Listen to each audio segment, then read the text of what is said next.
ஆண்டவர் TMX முறுக்கு கம்பிகளின் அரசன்.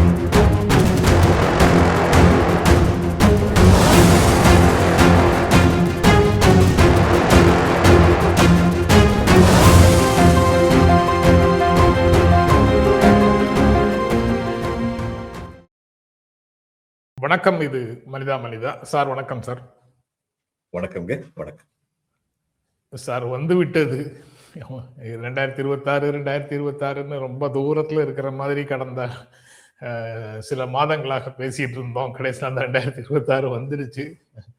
மார்ச்ல தேர்தல் அறிவிப்பும் வந்துடும். ஒரு குருஷியலான டைம்ல இந்த தேர்தல் 2026 தேர்தல்ங்கிறதும் நடக்க போகுது. முதல்ல அது வந்து ஒரு தேர்தல்னு நம்ம கடந்து போக முடியுமா, இல்ல அது முக்கியமான காலகட்டத்தில் இருக்கிறோம், அதனால இது ரொம்ப முக்கியமான தேர்தல் அப்படின்னு நினைக்கணுமாங்கிற எண்ணத்துல இருந்து 26 தொடங்க வேண்டியது இருக்குது சார்.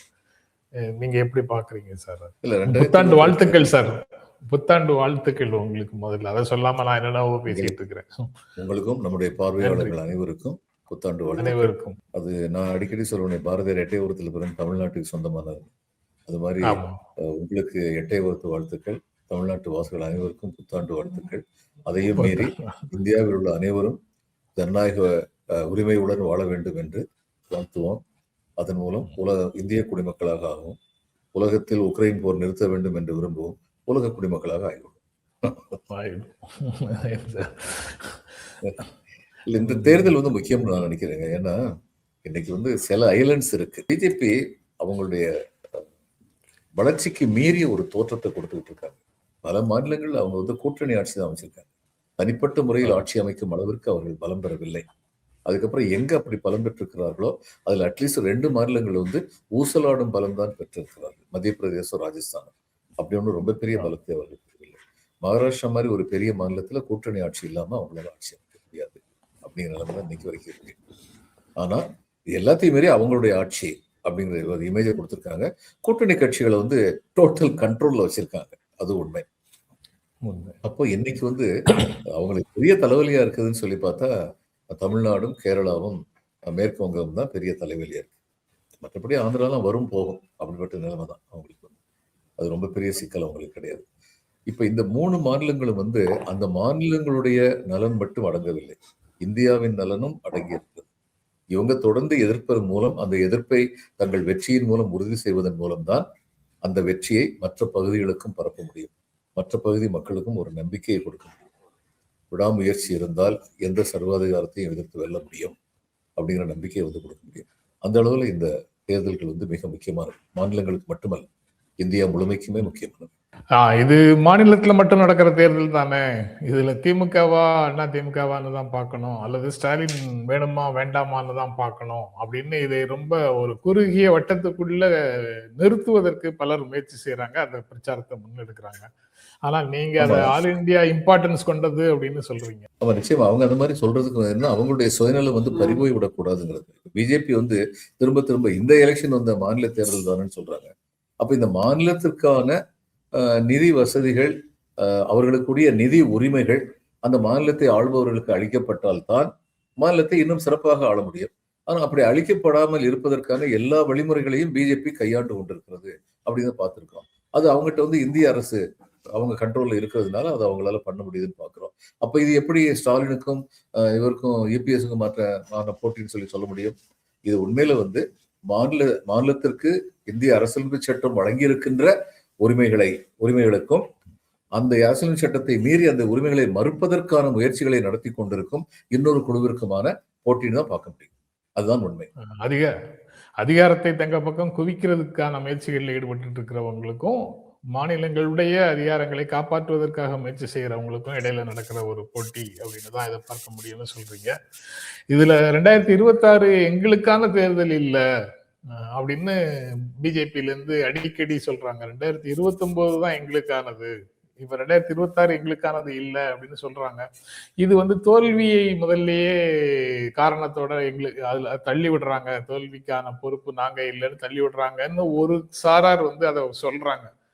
ஆனா இப்படி சொல்லிக்கொண்டே அவங்க வந்து இந்த தேர்தலை ரொம்ப சீரியஸாக செயல்படுத்துகிறார்கள், எடுத்துக்கொள்கிறார்கள் அப்படின்னு பாக்குறவங்களும் இருக்கிறாங்க. நீங்க எப்படி பாக்க? இல்லை, தங்களுக்கான தேர்தல் இல்லை என்று சொல்லிக்கொண்டே அவர்கள் செய்கின்ற முயற்சிகள் இந்த தேர்தல் முடிவை தங்களுக்கான வெற்றியாக ஆக்கிவிட வேண்டும். அதுக்கு அவர்களுக்கான வெற்றியாக ஆக்கிவிட வேண்டும் என்றால் பிஜேபி ஆட்சிக்கு வர வேண்டியதில்லை, திமுகவை ஆட்சியிலிருந்து அகற்றும். திமுக போயிருச்சுன்னா அடுத்து எந்த கட்சி ஆட்சிக்கு வந்தாலும் அது அவங்களுடைய ஆட்சி தான். அந்த நம்பிக்கை அவங்களுக்கு இருக்கு. இப்ப இவர் வந்து டிவிகேல இருந்து விஜய் வந்து சேரவே மாட்டாருன்னு சொன்னாருன்னா அப்ப உங்களுக்கு அப்புறம் கூப்பிடுவாங்களாம் சிபிஐல. அப்போ ஒரு கத்தியை கழுத்து மேல் தொங்க விட்டுக்கிட்டே இருந்தா அவரே ஒருவேளை வந்து கூட்டணி வச்சு ஆட்சி அமைச்சாருன்னு வச்சுக்கோம், அந்நேரம் அவங்களுடைய ஆட்சியா தானே இருக்குங்கிறதான அவங்களுடைய நம்பிக்கையா இருக்கும். நம்பிக்கை, ஆமா. அது அந்த செய்தியும் இன்னைக்கு இருக்கு சார்.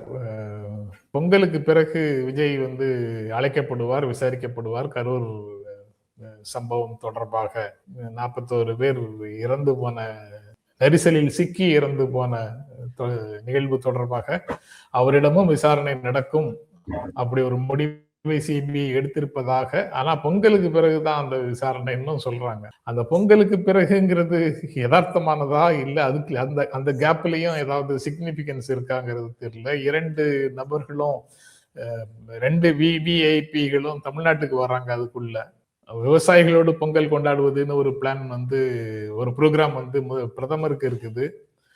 ஜனவரி 9ஆம் தேதி அமித்ஷா இங்க வர்றாரு, திருச்சியில பொங்கல் கொண்டாடுகிறார் அப்படின்னு ஒரு செய்தி வேற இன்னைக்கு நாளிதழ்கள்ல இருக்கு. எப்படி பாக்குறீங்க சார் அத? அமித்ஷா வர்றது தேர்தல் யுக்திக்காக வர்றாரு.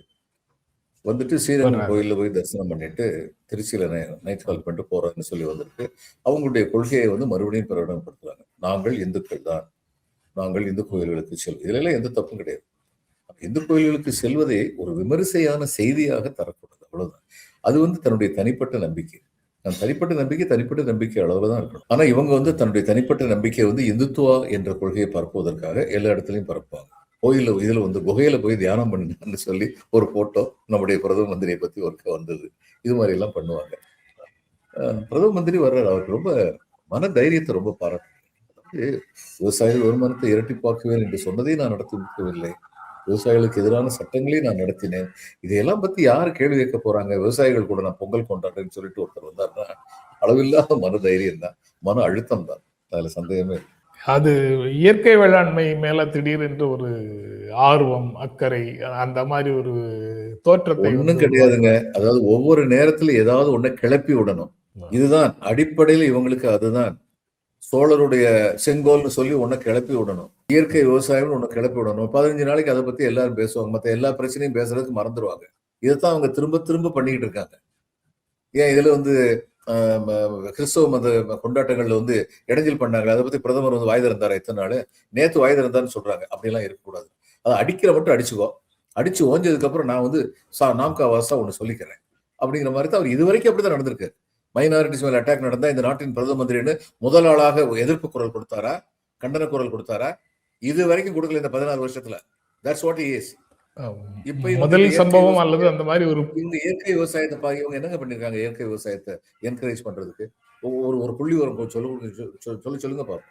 இயற்கை விவசாயத்தை முன்னேற்றுவதற்காக, மண்புழுக்களை அழிக்காத இயற்கை உரங்களை கொடுப்பதற்காக இவங்க என்ன முயற்சி எடுத்திருக்காங்க?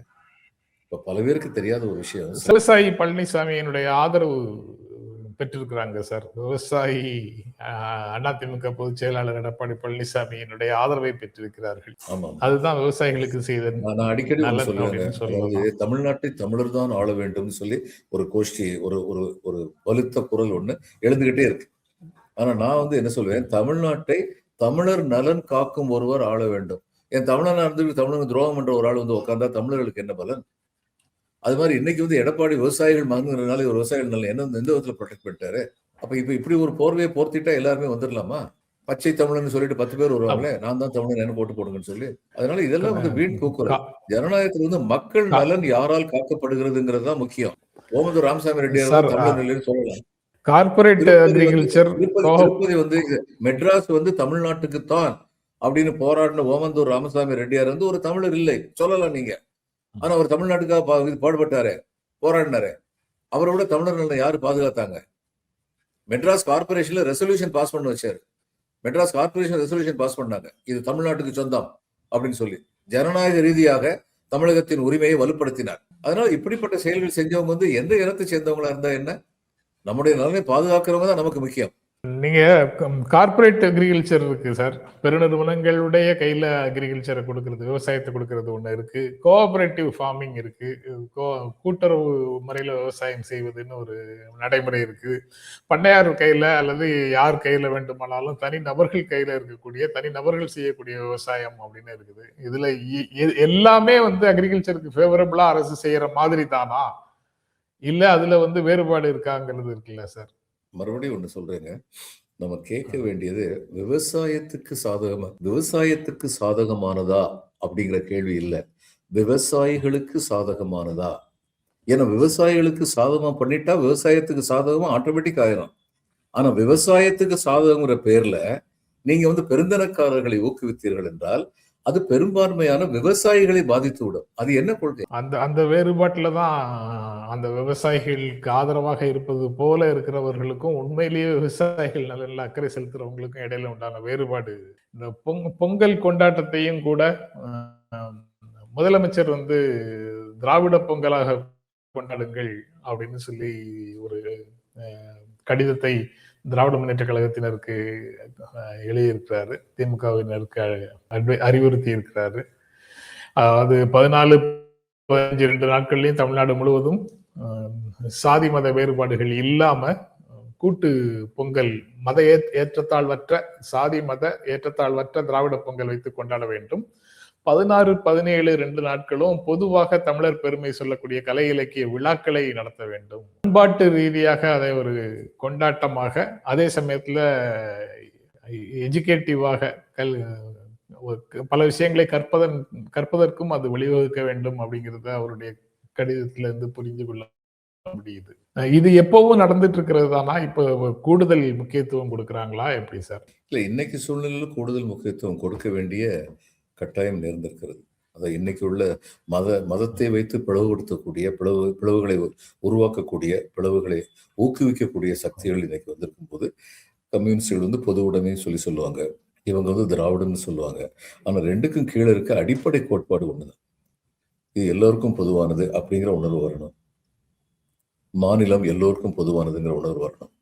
ஜாதி மத இன பேதங்களை வச்சு மக்களை பிரிக்கக்கூடாது அப்படிங்கிறத சொல்றாங்க. அது இதுவரையும் சொல்லியிருக்காரு.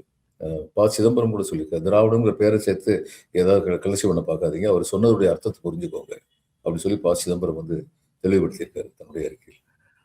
சிதம்பரம் காங்கிரஸுக்கும் திமுகவுக்கும் இடையிலான உறவை பற்றியும் பேசியிருக்காரு சார். அதை பற்றியும் பேசலாம் சார். அதுக்கு முன்னால புதிய வெற்றிகள் நிறைந்த ஆண்டாகட்டும் அப்படின்னு புத்தாண்டு வாழ்த்துக்களுக்கு முதலமைச்சர் ஸ்டாலின் வந்து புத்தாண்டு வாழ்த்துக்கள் சொல்லியிருக்கிறாரு.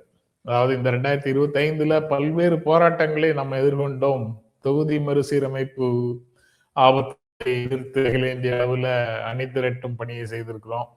SIR சிறப்பு தீவிர வாக்காளர் திருத்தப்பட்டியல் சூழ்ச்சியிலிருந்து மக்களுடைய வாக்குரிமையை காப்பதற்கான போராட்டத்துல நம்ம ஈடுபட்டு இருக்கிறோம். மாநில சுயாட்சிக்காக உயர்நிலை குழு ஒன்றை அமைத்திருக்கிறோம். இப்படி ஒரு பட்டியல் கொடுத்திருக்கிறாரு.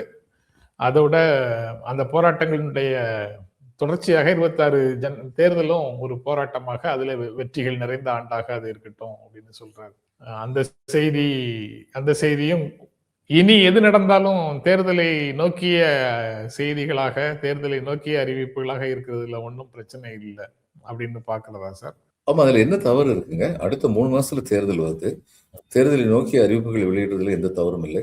தொடர்ந்து செயல்பாடுகள் சீராக இருக்கின்றனவா அப்படிங்கிறத பார்க்கணும். இந்த 5 வருஷத்துல சொல்லாத புதுசா இவர் ஒண்ணு சொல்லல, 4 வருஷத்துல சொல்லாத புதுசா ஒண்ணு சொல்லல.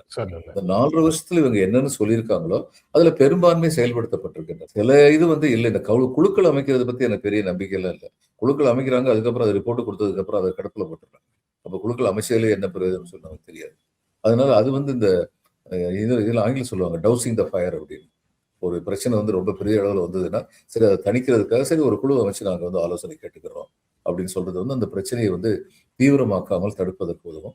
ஆனால் லாங் டேர்ம்னு சொல்லி பார்த்தீங்கன்னா ஒரு குழு அமைச்சிங்கன்னா அந்த குழுவுடைய பரிந்துரைகளில் வந்து எதை அமல்படுத்த முடியும், எதை அமல்படுத்தக்கூடாது அப்படிங்கிறத பற்றின சீரியஸான ஒரு முடிவு எடுக்கணும். அதுல வந்து இந்த அரசு வந்து அவ்வளவு வேகமா இல்லை அப்படிங்கிறது என்னுடைய அபிப்பிராயம். ஆனா உண்மையான இது என்னன்னா, அந்த குழுக்கள் அமைக்கிறதுக்கான காரணங்கள் என்னன்னு சொல்லி பாத்தீங்கன்னா, தேவையில்லாத குழப்பங்களை சில பேர் ஏற்படுத்தும் பொழுதெல்லாம் அதை டவுஸ் பண்றதுக்கு இது மாதிரி குழுக்களை அமைக்கணும்னு சொல்றாங்க. அதனால இவங்களோட பொறுத்த மட்டும் நீண்டகால பலன் பெரும்பான்மை மக்களுக்கு கொடுப்பதற்கான என்னென்ன திட்டங்கள் தேவைங்கிறத மனசுல வச்சு அந்த திட்டங்களை கொண்டு வந்து அதை செயலாக்குறதுல எந்த சுணக்கமும் இல்லை. இப்ப நான் முதல்வன் திட்டம், தமிழ் புதல்வன் திட்டம், புதுமை பெண் திட்டம், இதுல ஏதாவது சுணக்கம் இருக்கா? எந்த சுணக்கம் கிடையாது. எதிர்காலத்திற்கான திட்டம் அது வந்து. அடுத்து வந்து இந்த மகளிருக்கான உரிமை தொகை, இந்த பேருந்துகளை இலவச பயணம், இதுல ஏதாவது சுணக்கம் இருக்கா? கிடையாது. அதனால இதெல்லாம் வச்சு பார்க்கும்போது இந்த ப்ரையாரிட்டைசேஷன் சொல்லி ஆங்கிலம் சொல்லுவாங்க. எனக்கு வந்து என் முன்னால வந்து 10 பிரச்சனைகள் இருக்கலாம். எது முக்கியமான பிரச்சனைகள், எதை முதல்ல தீர்க்கணும் அப்படின்னு சொல்லி மனசுல வச்சு செயல்படுறாங்க. அந்த குழுக்களுடைய அறிக்கையை முழுமையாக ஏற்றுக்கொள்கிறோம் அல்லது இந்த விஷயங்கள்ல ஏற்றுக்கல, மற்ற விஷயங்கள் எல்லாம் செயல்படுத்துகிறோம்னு ஒரு டிக்ளரேஷன் வரல அப்படிங்கிறது நீங்க சொல்றதுல இருந்து நான் புரிஞ்சுக்கிறேன் சார். ஆனா குழுவினுடைய பரிந்துரைகள்ல இருக்கக்கூடிய சில கூறுகளை உடனடியாக செயல்படுத்த முடியும்னு அவங்க நினைக்கக்கூடிய பல்வேறு விஷயங்களை எடுத்து செயல்படுத்தி கொண்டிருக்கிறார்கள்னு தான் புரியுது. நடக்கக்கூடிய நிகழ்வுகளை பார்க்கும்போது புரியுது. இப்ப சந்துரு கமிட்டியுடைய குழு என்ன செயல்படுத்தினாங்க தெரியும். சாதிய திருநெல்வேலி பள்ளி கல்வித்துறையிலிருந்து அந்த அறிக்கை, ஆமா, அந்த பள்ளி கல்வித்துறையிலிருந்து அது தொடர்பான அறிவிப்புகள் வருது. ஆனா முழுமையாக அதை பற்றிய ஒரு இந்த அறிக்கையை முழுமையாக ஏற்றுக்கொண்டோம், ஏற்றுக்கொள்ளவில்லைன்னு வரல. ஆனா எந்த அறிக்கையும் முழுமையாக ஏற்றுக்கொள்ள வேண்டியதில்லை. அது தேவை, அது அரசுதான் பரிசீலிச்சு முடிவெடுப்பாங்க. ஆனா இந்த அறிக்கைகளோட இந்த பரிந்துரைகளை உடனடியாக செயல்படுத்துவதற்கான நடவடிக்கை எடுக்கப்பட்டிருக்குன்னு கூட சொல்லலாம். அந்த அறிக்கையை பத்தி அதுக்கு ஒரு பேச்சே இல்லை. அதே மாதிரி நான் வந்து இன்னைக்கு வரைக்கும் கிரீவன்ஸ் சொல்லிக்கிட்டே இருக்கேன். தமிழ்நாடு ஸ்டேட் எஜுகேஷன் பாலிசி வந்து குளறுபடி தான் விட்டாங்க. அது எவ்வளவு ரொம்ப பெரிய அளவில் நடத்திருக்க வேண்டிய ஒண்ணு. ஆனா அது மாதிரி நடத்தவில்லை என்பது உண்மைதான். மாநில கல்வி, சரி நீங்க சொல்லுங்க, லெட் அஸ் அக்ரி டு டிஸ்அக்ரின்னு சொல்லுங்க. சரி சார், சொல்லிடுறேன்.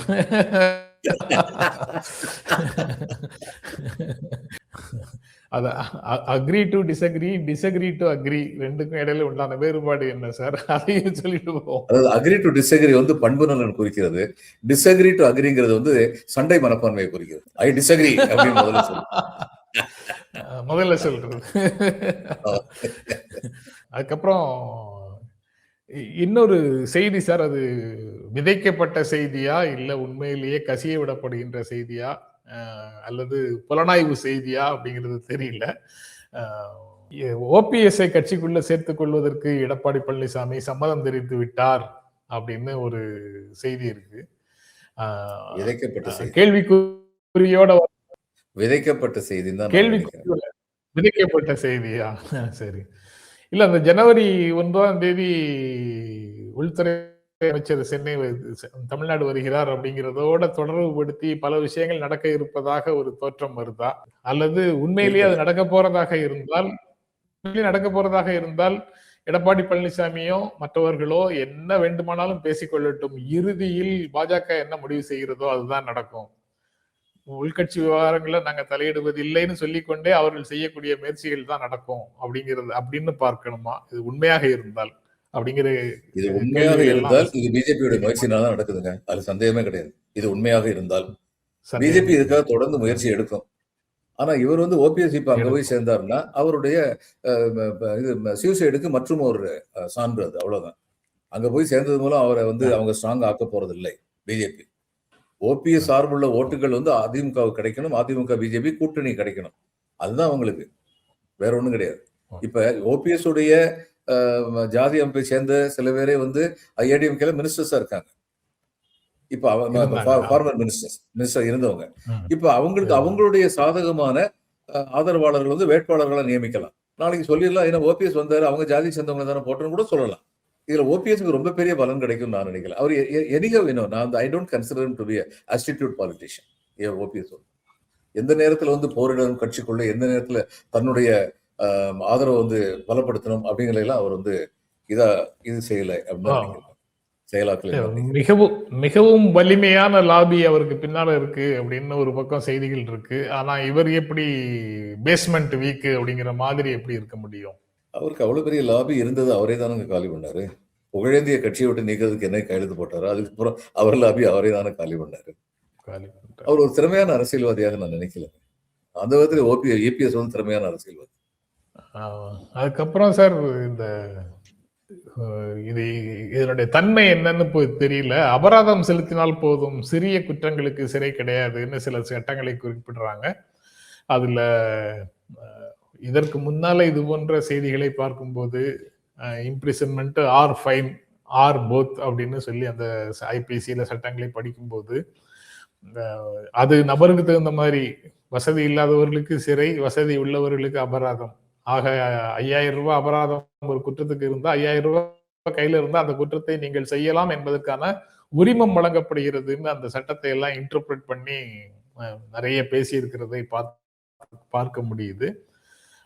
இப்போ அது அபிஷியலாவே ஒன்லி ஃபைன் தான், இம்ப்ரிசன்மெண்டே கிடையாது அப்படின்னு சேஞ்சஸ் கொண்டு வந்துட்டாங்கன்னா, வணிகம் ரீதியான சில சட்டங்கள்ல குற்றவியல் நடைமுறை கிடையாது, அது சிவில் வழக்காகத்தான் அதை பார்க்கணும் அப்படிங்கிற மாதிரி கொண்டு வந்துட்டாங்கன்னா அதோட இம்ப்ளிகேஷன்ஸ் என்ன சார்? ஹியூமன் ரைட்ஸ் தொடர்பாக பார்க்கும்போது வரவேற்கத்தக்கதாக ஒரு உணர்வு வருது. ஆனா இன்னொரு பக்கம் அது சாதிக்கு ஒரு நீதியாக மாறி போவதற்கான ஒரு வாய்ப்புக்கான திறவுகோல்னு பார்க்கணுமா, பார்க்க வேண்டுமாங்கிறது கேள்வியும் வருது. நான் என்ன நினைக்கிறேன், பல வழக்குல வந்து இந்த சிறைத்தண்டை இது நீங்க இந்த குற்றவியல் சட்டத்தை பார்த்தீங்கன்னா, இந்த குற்றம் இழைக்கப்பட்டால் மிக அதிகபட்சமாக 5000 ரூபாய் அபராதமோ அல்லது 2 மாத சிறை தண்டனையோ அல்லது 2மோ கொடுக்க முடியும். அப்படித்தான் சட்டங்கள் அப்படித்தான். இப்ப ஜெயில் தண்டனைக்கு பயந்து பிராக்டிக்கலா ஃபீல்டுல நான் ஒர்க் பண்ணியிருக்கேன். உன்னை உள்ள வச்சிருவேன்னு பயந்து போலீஸ்காரங்க மிரட்டினாங்கன்னா அந்த 5000 ரூபாய் மேக்சிமம் ஃபைனோட 10,000 ரூபாய் கொடுத்துட்டு இவங்க வெளியில வருவாங்க சம்மந்தப்பட்டவங்க. ஏன்னா உள்ள போறதுங்கிற அவமானம் இருக்கக்கூடாது. அதனால அதை நீக்குனதுங்கிறது பெரிய விஷயம். பல இது வந்து பெட்டி அஃபென்சஸ். இன்னொன்னுங்க, அஃபென்ஸே இல்லாத போதோட அஃபென்ஸை காமிக்க முடியும். இப்போ இதுல வந்து லைசன்ஸ் வாங்குறதுன்னு சொல்லி வச்சுக்குவோம். இப்போ 30ஆம் தேதி 1ஆம் தேதிக்குள்ள லைசன்ஸ் வாங்கியிருக்கணும். 1ஆம் தேதிக்குள்ள 1ஆம் தேதி 2ஆம் தேதி சனிக்கிழமை ஞாயிற்றுக்கிழமைன்னு வச்சுக்குவோம். சட்டப்படி பார்த்தா அவர் வந்து 3ஆம் தேதி வந்து லைசன்ஸ் வாங்கினா அவர் ஒன்றும் சொல்ல முடியாது. இந்த 2 வந்து கவர்மெண்ட் ஹாலிடேஸ். ஆனா இவர் வந்து ஒரு சட்டத்தை அமல்படுத்துகிற ஒரு அதிகாரி, அவர் காவல்துறை அதிகாரியாக தான் இருக்கணும், இல்லை கமர்ஷியல் டாக்ஸ் ஆஃபீஸராக கூட இருக்கலாம். நான் இப்பயே போலீஸ் ஸ்டேஷனில் கம்ப்ளைண்ட் பண்ணி உள்ள வச்சிருக்கேன், 1ஆம் தேதி வீட்டில் வந்து மிரட்டக்கூடிய சூழ்நிலை. அவர் கோர்ட்ல போய் திரும்ப ப்ரூவ் பண்ணணும், நான் வந்து தப்பு பண்ணல. ஆனால் அதுக்கு முன்னாடி ஜெயிலுக்கு போயிடலாம், ஜெயிலுக்கு அவங்க அனுப்பி விட்டுறலாம். அனுப்பி விட்டாத பிரச்சனை என்னன்னா, அந்த சனி ஞாயிறுல வந்து ஜெயிலுக்கு அனுப்புனா பெயில் கிடைக்கிறதே திங்கக்கிழமை தான் கிடைக்கும். 2 நாள் கண்டிப்பா ஜெயில் தான். இந்த மாதிரியான சூழ்நிலையில் வந்து பாதிக்கப்படுகிறது வந்து ஏழைகளும் மற்றும் எளியவர்கள். எளியவர்கள் யாரு? சட்டத்தின் முன்னால் நிற்பதற்கு திராணி இல்லாதவர்கள். அவங்க வசதியானவங்களா கூட இருக்கலாம். அந்நேரம் வேற பல சோசியல் ஃபேக்டர்ஸ் வருது, அதெல்லாம் சேர்த்து வச்சு அவங்க எளியவர்களா இருக்காங்க. அதனால இதுல வந்து இன்னும் இவங்க என்ன பண்ணிருக்கலாம், 2வது முறை அதே அஃபென்ஸ் இருந்ததுன்னா இது அபராதம் இரட்டிப்பாக்கப்படும், இது மாதிரிலாம் சொல்லியிருந்தா அது வசதியானவங்களையும் பாதிக்கும். அதை அவங்க செய்யல. மேபி இன் ஃபியூச்சர் இப்ப என்ன சொல்லியிருக்காங்கன்னா, ஒவ்வொரு வருஷமும் 10% இன்ஃபிளேஷன் மற்ற ஊதியம் கொடுக்கறதுக்கு மத்திய அரசு ஊழியர்களுக்கோ அல்லது மற்ற ஊழியர்களுக்கோ ஊதியம் கொடுக்கறதுக்கு இன்ஃபிளேஷனை கணக்கில் எடுக்க மாட்டோம். 10 வருஷம் ஒவ்வொரு ஆண்டு 10% கூட்ட மாட்டோம். ஆனா அபராதம் போடுறத கூட்டிடுவோம்னு சொல்லியிருக்காங்க. அதுவும் சற்று வினோதமா தான் இருக்குது. இந்த basically I think it is a good law. இந்த மாதிரி விஷயம் பிரிட்டிஷ் காலத்துல இருந்த பல சட்டங்கள் வந்துங்க, அது ஒரு காலனி ஆட்சி. அதனால மக்களை வந்து காலனி ஆதிக்கத்திற்கு உட்பட்ட அடிமைகளாக தான் வச்சிருந்தா சட்டங்கள்ல ஏற்றப்பட்டன.